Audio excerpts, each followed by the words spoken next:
Hello everyone, nice to see you again. I know I have not finished my timeline of the CCP, the Chinese Communist Party's cover-up of the CCP virus pandemic first. But today, because there is some very time-sensitive information from a very unique source, so I'd like to do a program to share that important information first. Then I'll go back to my timeline of the CCP's cover-ups. So, what is the important information?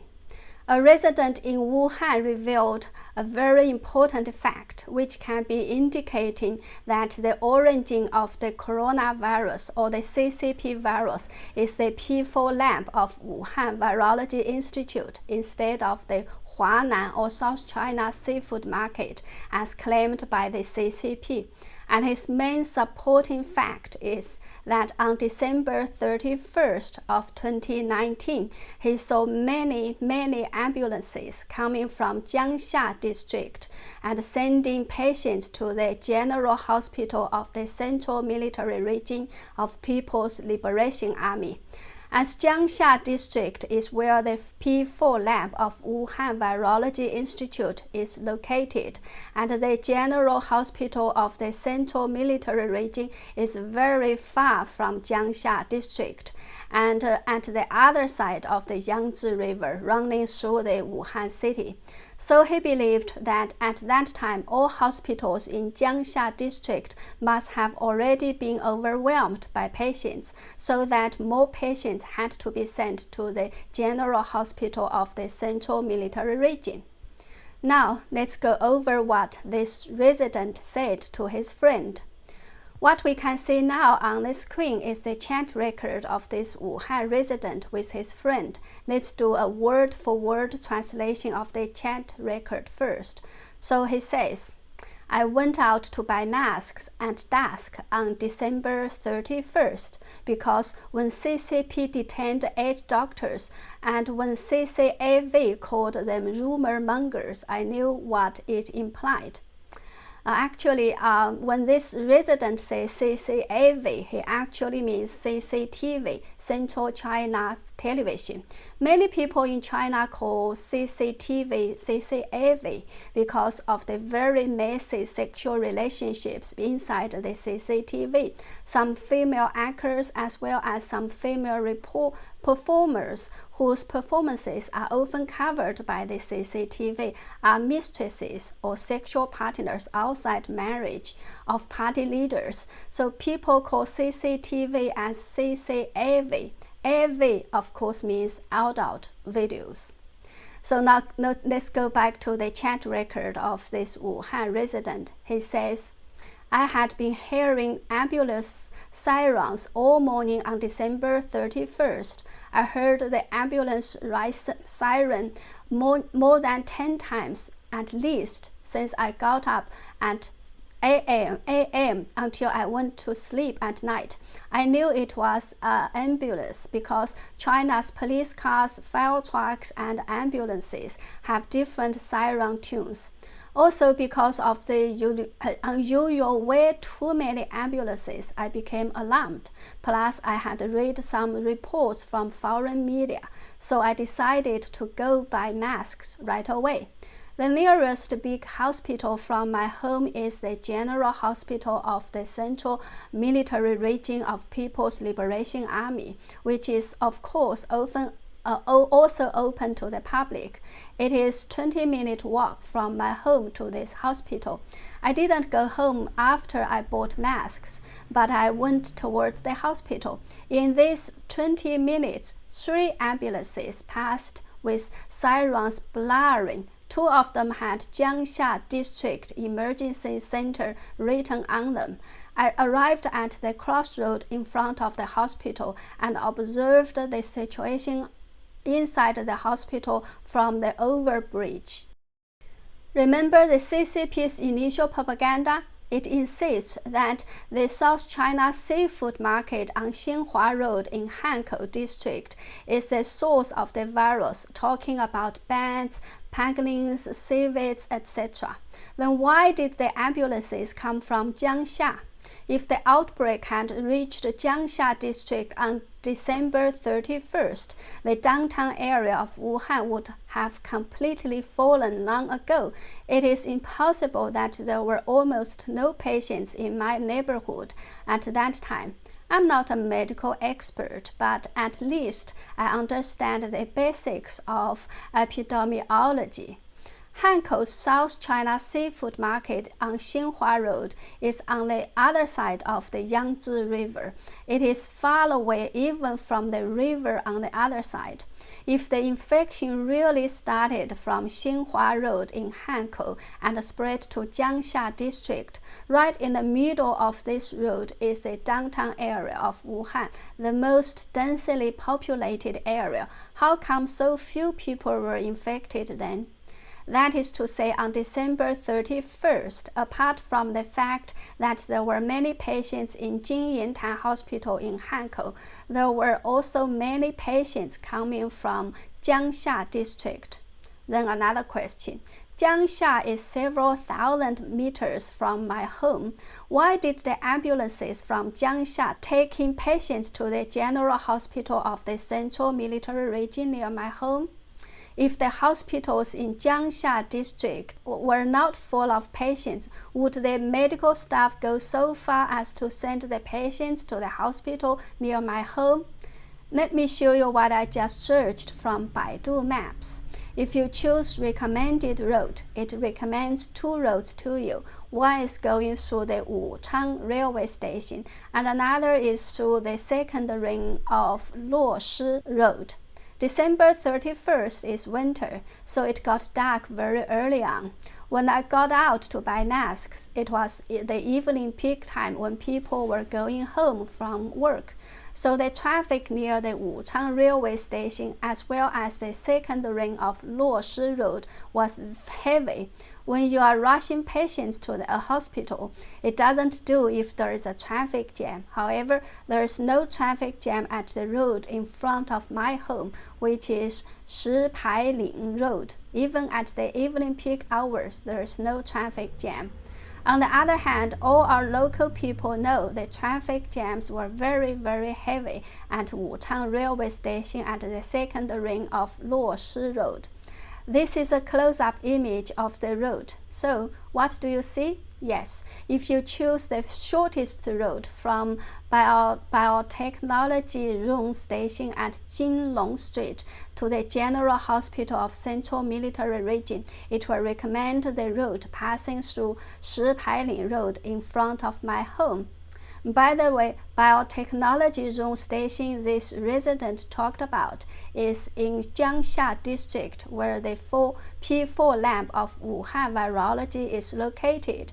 So this Wuhan resident chose it as the starting point for the route of the ambulances coming from Jiangxia district to the General Hospital of the Central Military Region.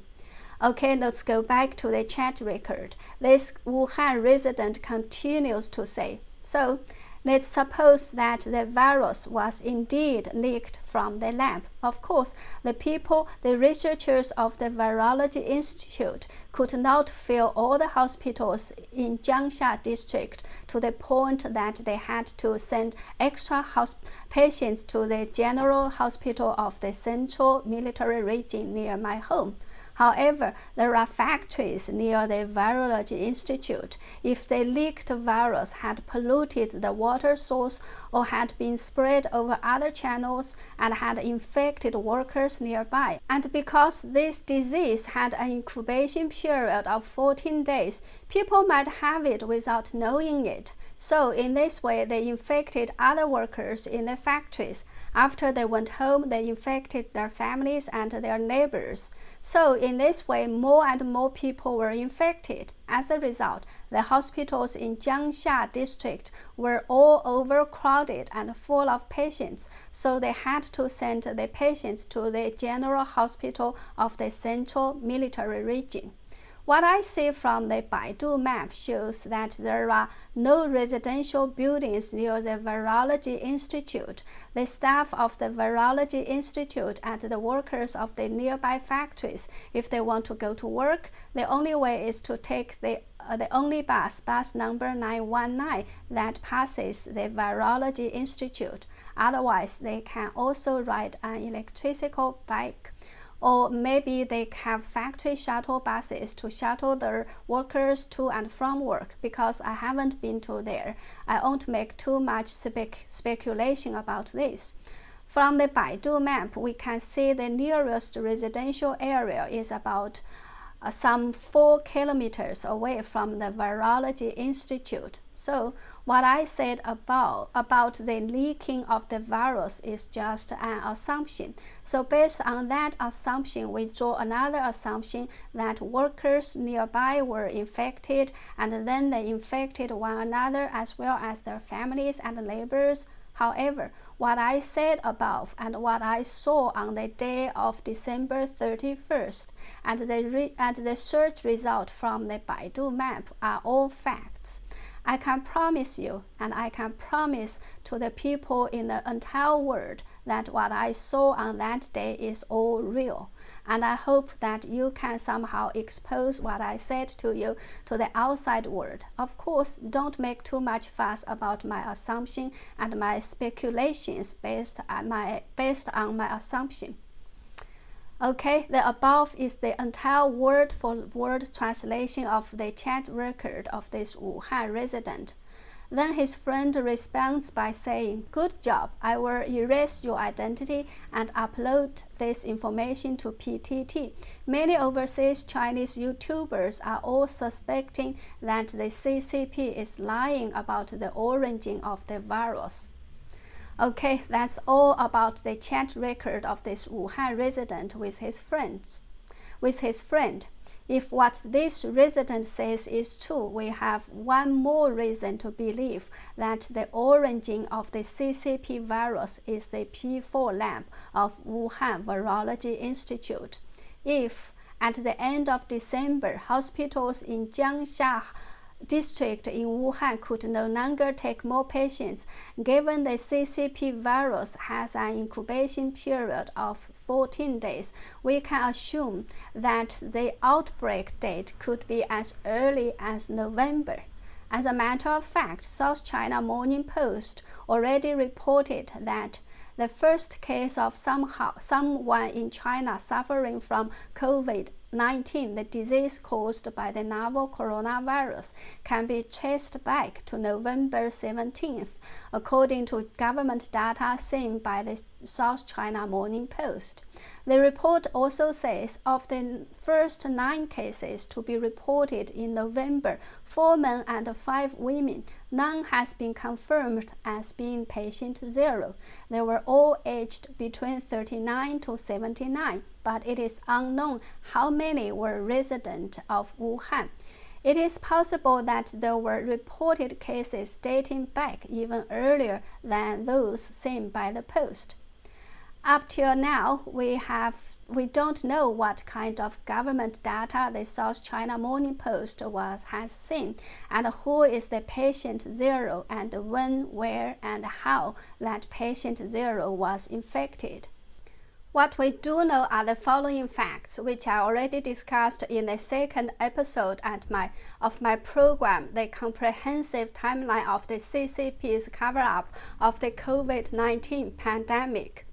On January 1st, after several batches of genome sequence results had been returned to hospitals and submitted to the health authorities, an employee of a genomic company received a phone call from an official at the Hubei Provincial Health Commission ordering the company to stop testing samples from Wuhan related to the new disease and to destroy all existing samples. On January 2nd, Wang Yanyi, director of Wuhan Virology Institute, issued a notice to researchers to pass on a telephone message by China's National Health Commission, forbidding anyone from disclosing epidemic-related information, including tests, LAMP data results and conclusions to any media outlets, including official media, or to partner institutions, including technical service companies. Researchers were also banned from releasing information on social media platforms or to anyone who runs personal media platforms. Also on January 2nd, while virtually nobody had known anything about the nature of this pneumonia of unclear cause, a military university in Wuhan, Naval University of Engineering, issued a lockdown notice and started to strictly control the entry of any outsiders. Visitors needed special permission to get in and must take a temperature at the hospital gate. Anyone whose temperature was higher than 38 degrees was prohibited from entering. Please note that this was 18 days before the CCP admitted that there was an epidemic and 21 days before the lockdown of Wuhan. Why did a military university take such a step at such an early stage? This is a question to be answered by the CCP. I'm glad to say that President Trump confirmed on Friday that the US government and intelligence agencies are investigating if the coronavirus outbreak began from poor security at a Wuhan laboratory.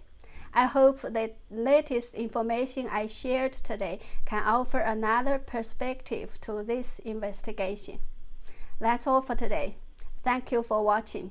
Truth does save lives. Please subscribe to my channel and share it. Thank you again. See you next time.